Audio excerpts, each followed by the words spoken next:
Hello,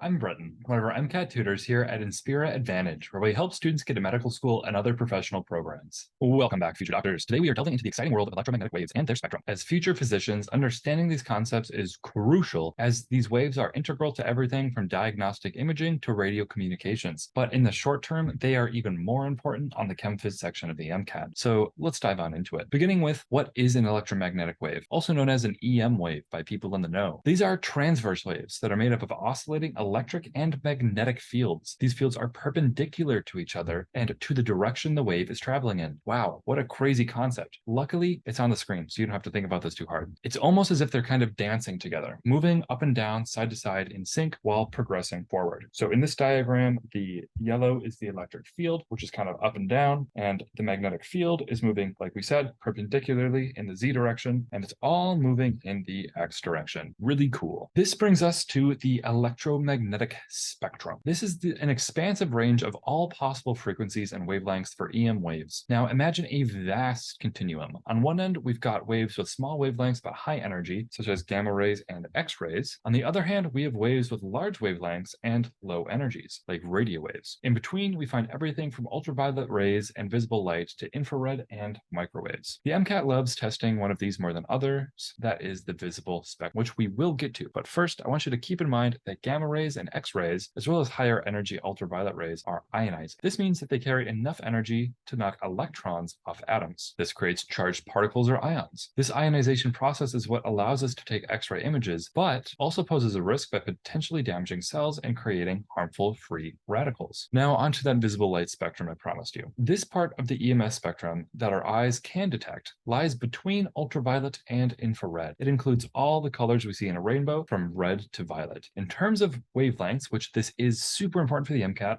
red light has the longest wavelength at around 700 nanometers, and violet light has the shortest wavelength at 400 nanometers. Put those in your Anki decks now. Those are incredibly important to know. The other colors, orange, yellow, green, blue, fall in between these two, and you don't have to know those colors. Well, you should know the colors, but you don't need to know the wavelength.